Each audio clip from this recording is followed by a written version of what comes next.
Hello, and welcome to our Williamson County public meeting for proposed changes to our subdivision regulations. I'm Williamson County Commissioner Cynthia Long, and I serve on the county's Subdivision Regulations Subcommittee. Our task has been to work with the development community and stakeholders to review the county's subdivision process and recommend improvements to the regulations that will make those subdivision processes more efficient, effective, timely, all while following state law. I want to personally thank all that have served tirelessly and dedicated countless hours during the review process.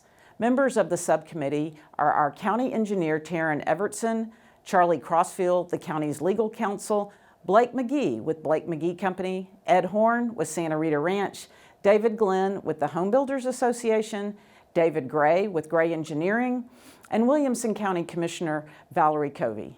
We have developed a second round of recommended changes to the subdivision regulations, and we would like to share those with you for your consideration and your feedback.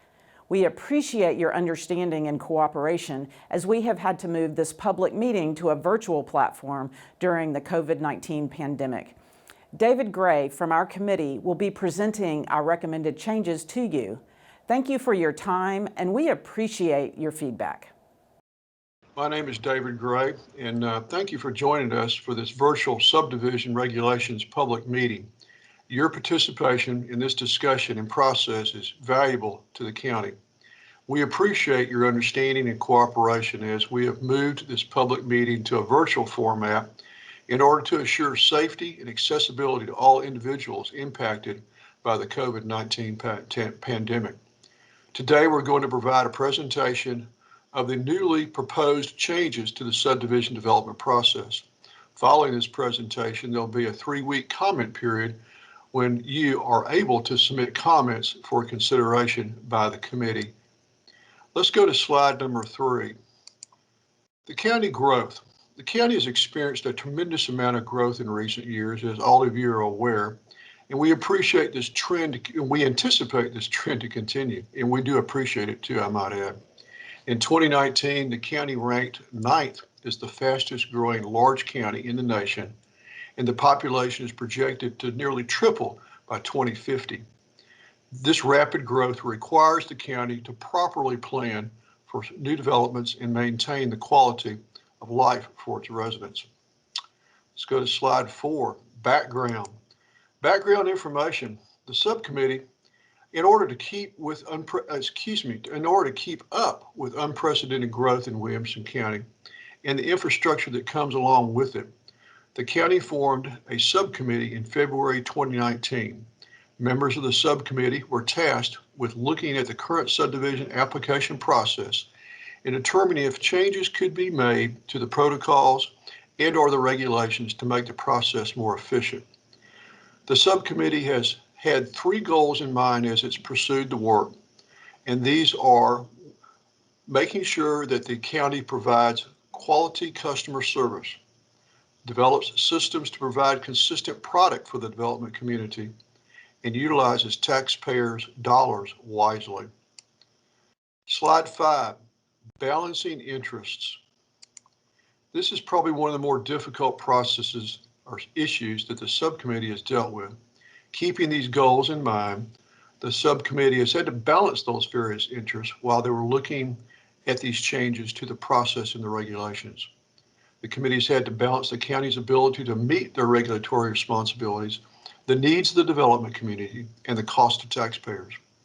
Williamson County must juggle several things when reviewing these applications.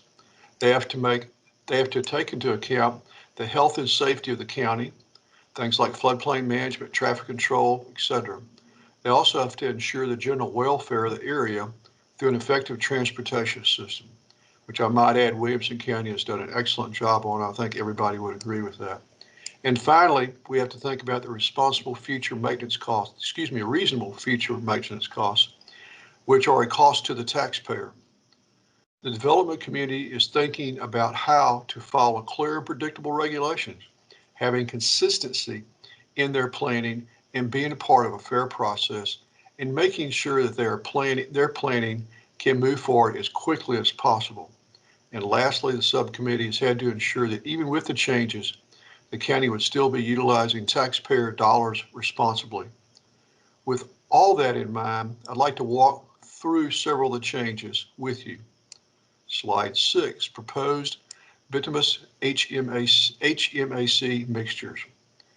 This proposed change provides guidance to the development community where none has existed before as it relates to mixed designs. Additionally, it is a design that is anticipated to allow HMAC pavements to have a better chance for a longer life cycle. The subcommittee created a smaller team to also look at this specific issue, specifically the bituminous mixtures and proposed flexible base gradation changes. Also, it solicited input from the asphalt paving industry regarding these, and that information indicated that what the committee is considering is in keeping with the direction that that industry is going. Slide 7, proposed change, flexible base gradations. Forensic tests have shown that inclusion of fines in crushed limestone flexible base can lead to pavement structure through the retention of moisture and contribute to premature failures of roadways. The proposed gradation, as reflected in the proposed changes, is consistent with that found in most departments of transportation across the nation, and equally important, can be manufactured in local quarries. Slide 8, proposed changes, terraces and groundwater. If a piece of land proposed to be developed and consists of existing terraces, the developer does not intend to perform site grading work for stormwater runoff, the county is proposing a plat note be added that notifies the homeowner to keep intact those terraces so as not to alter existing drainage patterns.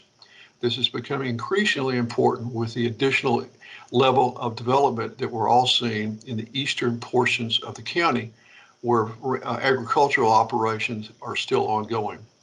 For subdivisions whose main source of potable water is from wells, such as large lot subdivisions, which the county is also seeing an increase of, the county proposes to seek a report and an analysis of groundwater conditions to ensure future homeowners have a sufficient supply. Let's go to the changes proposed in slide 9 and 10, minor plat process. For smaller subdivision plats that include 4 or fewer lots, and they are not located in the floodplain, they are exempt from detention requirements and do not create nor propose new dedicated public right-of-ways or public roads. The county is proposing to allow for a process that does not include the steps and costs currently associated with the final preliminary plat and final plat process, such as the preparation and filing of a preliminary plat. This should reduce costs and simplify the process for minor plats. Slide 11, proposed changes on roadways and storm drainage. The county wants to clarify its current position on not desiring to maintain and operate stormwater management controls or facilities. Stormwater detention and water quality facilities must be separate and apart from the roadway right-of-way. Slide 12, proposed changes related to detention pond design.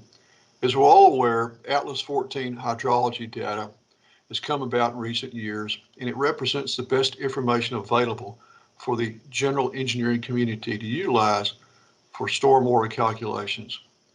The subcommittee and the county are proposing the use of Atlas 14 for detention requirements in sizing and designing stormwater detention facilities. Slide 13, let's talk about the fees. With the legal requirement for more expedient product review based on recently approved House Bill 3167, Williamson County is proposing to increase its manpower requirements to address those issues, and along with that, needs to evaluate and consider a fee increase to help pay for that increased staffing. Slide 14, proposed changes on driveway spacing. In order to maintain mobility and accessibility needs for the traveling public, Williamson County is proposing minimum spacing requirements on non-local residential designated roadways. Too many driveways can be a safety issue. On slide 15, let me get down to 15. Proposed change for removal of Williamson County ponded width requirements and an evacuation plan for RV parks. Williamson County has heard from the development community and, development and engineering community that this requirement was confusing and in many ways more restrictive than the City of Austin drainage criteria. After analysis and review of it, the committee's recommending the removal of this requirement for the ponded width requirement on public right-of-ways. The county also, to address safety concerns, is proposing that areas located in floodplain for RV parks have an evacuation plan in place for those developments. Let's go to slide 16. Next steps. Thank you for watching this. I hope that there's a lot to be absorbed in this. I hope that everybody will review it, and the committee would love to hear from the public regarding any comments you may have on these proposed changes. We would like to hear on these proposed changes. If you have feedback for the subcommittee to review and consider before these are taken to the Williamson County Commissioners Court, which will be the ultimate authority for their adoption, then there are several ways that the public can respond and provide comment. The best way is to comment simply by clicking on the link to the online comment form available on the website below the video. You can also email your comments to roadadmin@wilco.org or mail feedback to this address. The comment period for the proposed regulation changes will be open until 5 p.m. on Wednesday, May 19th. In addition, if you'd like to discuss it by the phone, please call at 512-943-1195. After